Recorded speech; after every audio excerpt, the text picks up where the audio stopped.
Assalamu alaikum wa rahmatullahi ta'ala wa barakatuhu.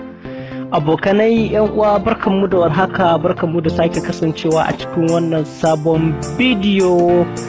A yau za mu yi bidiyo ne yadda ake hacking a ɗebo kuɗaɗe daga banki. So yau za mu yi bidiyon ne.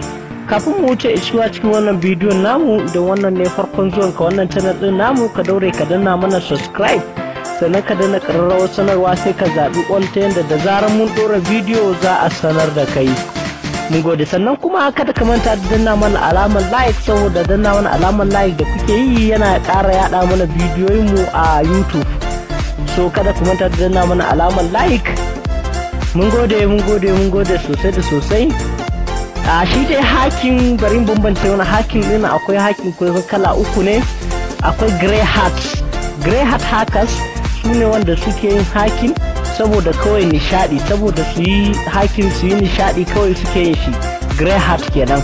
Akwai kuma wanda ake kiran su da ethical hackers kuma suna hacking ne saboda su kare mutane daga irin black hat kenan, su kare mutane, su wa mutane tracking din abun su in ya bata, ko kuma idan wasu abubuwan su sun bata su musu recovering, kamar irin ka rasa password na email naka da dai sauran abubuwa, ko kuma ka rasa number wayanka da dai sauran abubuwa, to su ne za su yi hacking su maido ma da wannan abun naka baya, su samo maka kenan wannan abun naka da ya bata a internet.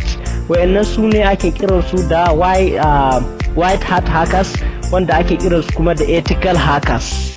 Kuma akwai black hat hackers, mugaye kenan. Wayannan su ne nau'in hackers ɗin da suke kutse a banki, su ɗebo kuɗaɗen mutane, su yi wadaƙa da shi, su ɗebo kuɗaɗen mutane, wato su ne black hat hackers. Akwai wani shahararren hackers wanda ya yi shuhura, sunan shi fushfufi. Wasu suna da labarin shi, wasu kuma ba su da. So wannan fushfufi din a America yake yana musu sata, ya saci akalla kuɗi ya kai dala triliyon kusan 150 kuɗin da ya sata. Shi yana sata ne, yana hacking ne, sai ya shiga account din mutane, sai ya yi transfer din shi zuwa bankinsa. So akalla wannan fushfufin ya saci kuɗi ya kai kimanin dala triliyon 150 na dola.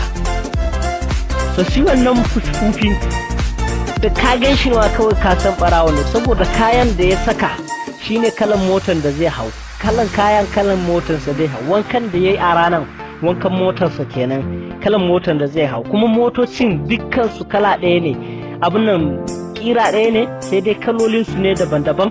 To kalan ku kayan da ya saka kalan motar da zai hau kenan.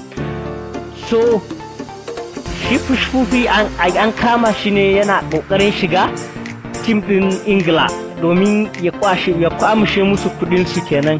Yana kokarin shiga ya musu hacking, ya kwamushe kudin su, sannan aka kama shi a Dubai. So ba wannan bane ba ma.